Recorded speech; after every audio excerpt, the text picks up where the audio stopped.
En esta oportunidad, nuestra cápsula tratará sobre el tema de derecho sucesoral. Es probablemente uno de los fenómenos jurídicos más antiguos y que más evolución ha traído a lo largo de la historia. Las personas, sin duda, en todas las civilizaciones, en todas las formas de organización social, han tenido el problema de cómo tratar la situación de la muerte. Fallece una persona, el cuerpo desaparece, pero ¿qué sucede con su patrimonio? Aquí trataremos de resolver la pregunta de cómo han evolucionado los órdenes sucesorales en el derecho colombiano.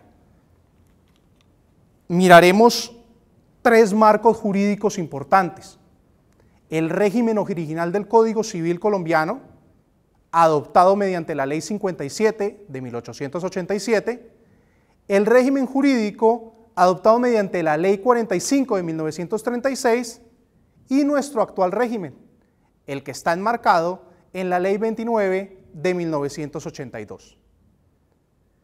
Vamos entonces a comenzar. La primera forma de organización de los órdenes sucesorales en el derecho colombiano viene dada por el Código Civil. Aquí es fundamental entender que nuestro Código Civil, adoptado mediante la Ley 57 de 1887, como lo habíamos mencionado, en realidad es mucho más antiguo. La Ley 57 lo que hizo fue adoptar precisamente el Código Civil de los Estados Unidos de Colombia, o Código Civil de la Unión. Esto es la Ley 84 de 1973, que a su turno era una adopción casi igual o idéntica al Código Civil del Estado Soberano de Santander, adoptado en 1860, que a su vez, esto parece más una retahíla, que a su vez se había compuesto en buena medida del Código Civil chileno, adoptado en 1955. Simplemente lo menciono para que nos demos cuenta que los órdenes sucesorales adoptados en ese momento hacen parte de una conformación social, de una conformación jurídica del siglo XIX, no de nuestra actualidad. Eso es supremamente importante a la hora de interpretar y a la hora de entender cómo se van conformando, cómo se van regulando los fenómenos jurídicos y cómo, por consiguiente, deberían interpretarse. En efecto, esa regulación adoptada mediante la Ley 57 traía algunas concepciones difíciles de entender en la actualidad. Por ejemplo, traía dos órdenes diversos para regular el tema sucesoral. Un orden para los causantes hijos legítimos y otro orden para los causantes hijos extramatrimoniales. Dos anotaciones pertinentes que hay que hacer entre paréntesis. Primera anotación: a lo largo de la exposición me estaré refiriendo con la expresión hijo legítimo e hijo natural, no con la intención de discriminar a ninguna persona, de discriminar ninguna situación o estado civil, sino con el propósito de tomar una expresión que en el consenso lingüístico de una época era utilizada, simplemente con esa intención, con ese propósito. La segunda anotación que vale la pena mencionar aquí es que haré referencia a herederos titulares de un respectivo orden y a herederos concurrentes en ese orden. Cuando hable de herederos titulares, son aquellos que excluyen la participación de otros órdenes hereditarios o el seguimiento a otro orden hereditario. Mientras que cuando hable de herederos concurrentes, son aquellos que la ley les da el derecho a participar en un orden anterior del cual ellos no son plenos titulares. Hechas esas dos salvedades, empecemos a referirnos a los órdenes sucesorales del Código Civil, es decir, de la Ley 84 de 1873. En primera medida hay que diferenciar si el causante es hijo legítimo o si el causante es hijo natural. Si es hijo legítimo, vamos a tener un primer orden precedido por los hijos legítimos. Siempre se les dio una preferencia especial a los hijos legítimos de los causantes legítimos. Con el paso del tiempo se va a dar participación también a los hijos naturales, pero siempre en menor proporción. Originalmente, la Ley 84 preveía que si había concurrencia de hijos legítimos e hijos naturales, los hijos legítimos recibirían 4/5 partes de la herencia, mientras que los hijos naturales únicamente participarían con 1/5 parte.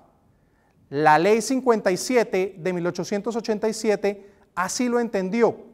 La Ley 153 de 1887 fue más drástica y excluyó de este primer orden, casi que de inmediato, la participación de todos los hijos naturales.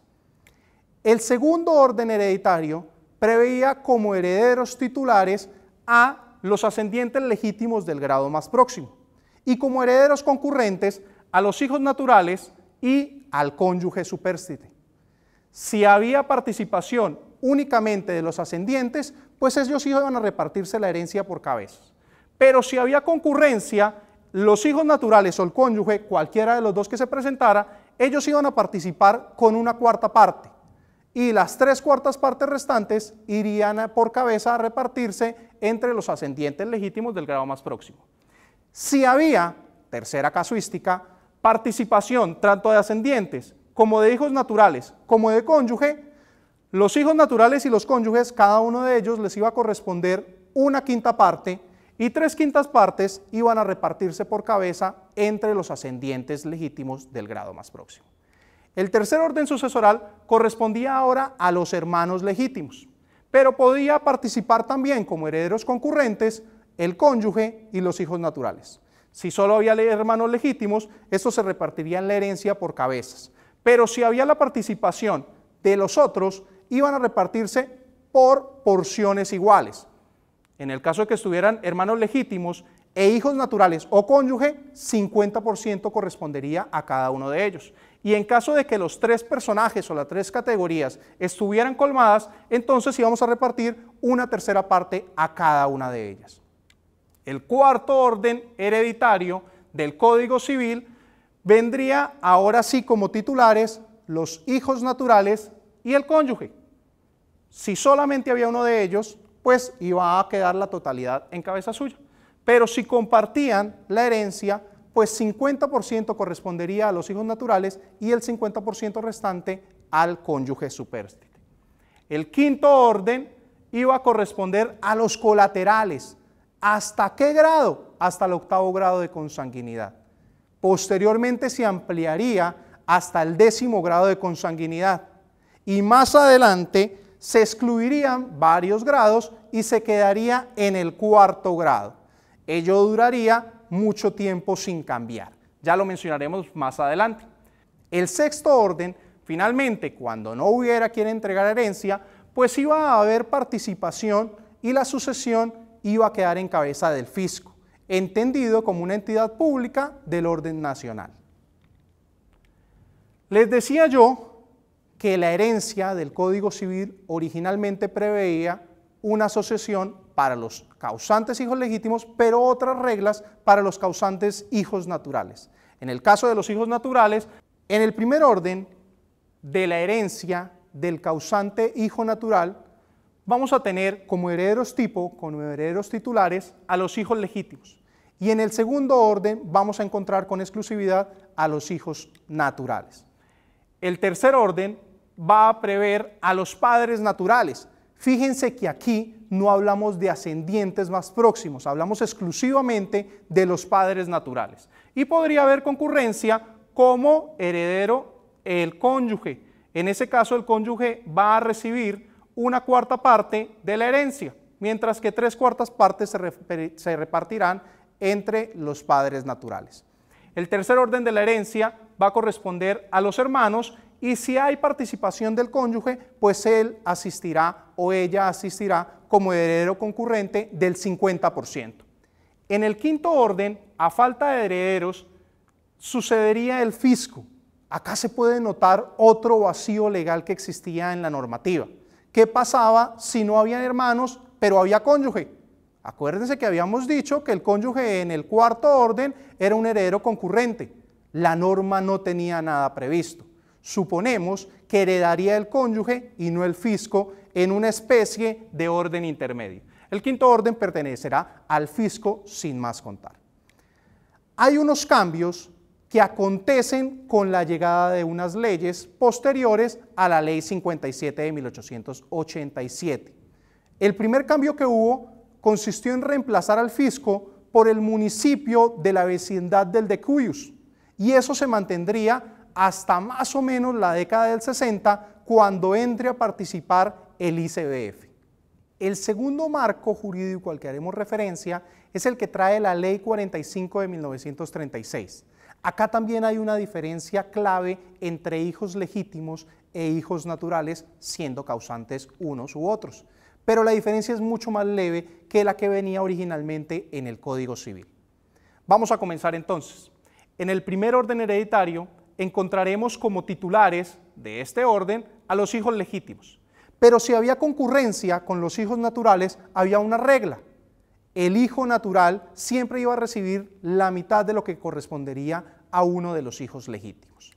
El segundo orden estaba compuesto como titulares por los ascendientes legítimos del grado más próximo, pero podría allí haber concurrencia de los hijos naturales o del cónyuge.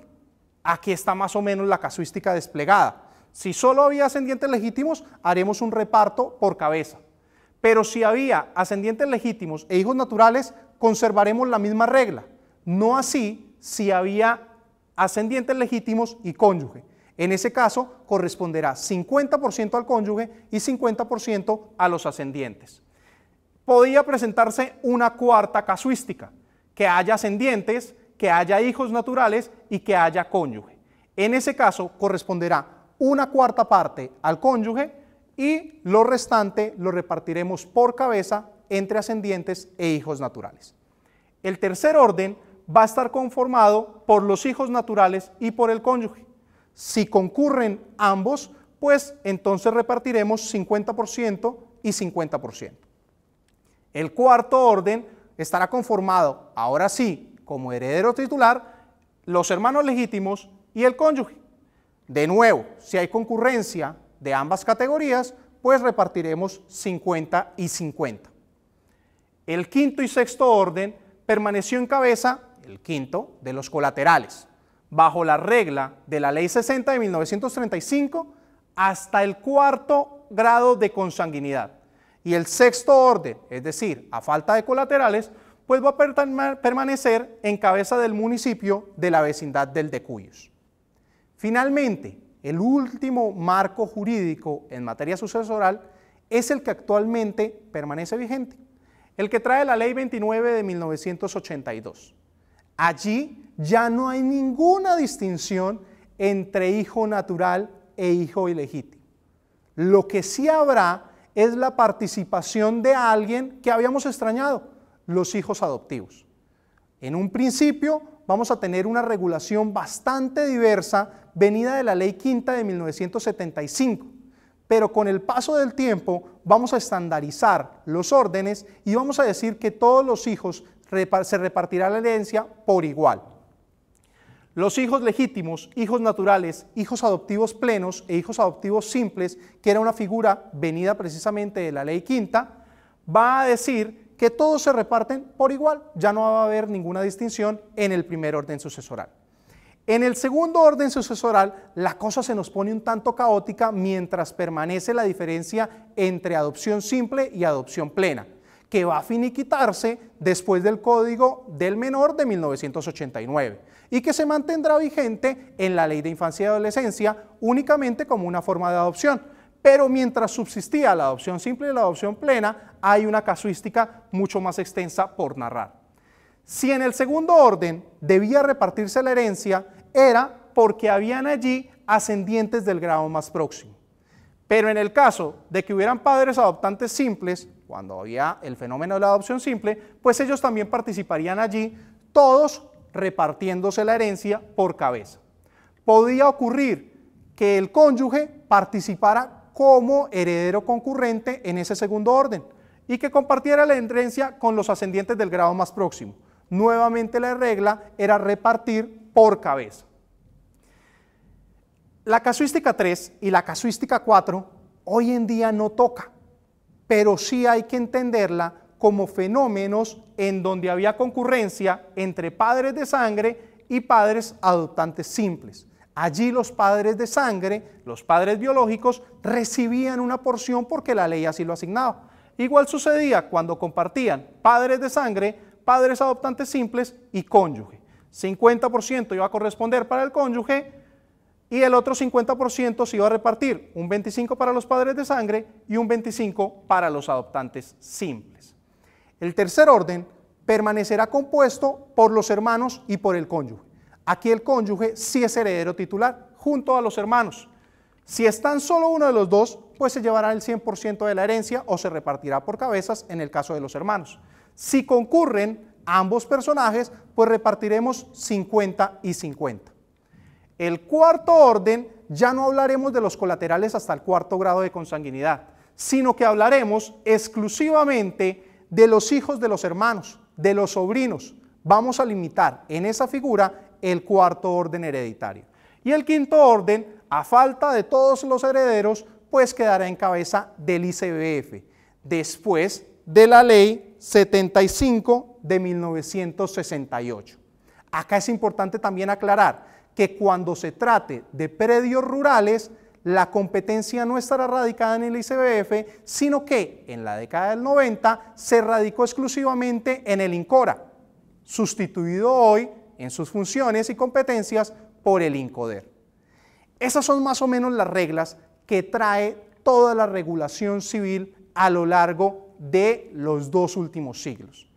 Pero aún hoy, novedades jurisprudenciales se entrometen para cambiarnos los fenómenos. Lo más interesante de observar la evolución de los órdenes sucesorales es ver cómo, por ejemplo, recientemente el concepto de familia cambió. La Corte Constitucional ha sido muy activa en ese proceso. La sentencia C-577 de 2011 va a dar un vuelco. Y ese vuelco se va a repetir a finales de 2011 y a principios de 2012. 2 cambios fundamentales en materia sucesoral respecto de lo que se debía comprender por cónyuge. Dijo la Corte, cónyuge no puede entenderse solo como la persona vinculada por matrimonio, sino que debe entenderse también o debe extenderse la interpretación normativa hacia los compañeros permanentes e incluso, dice allí, hacia los compañeros del mismo sexo.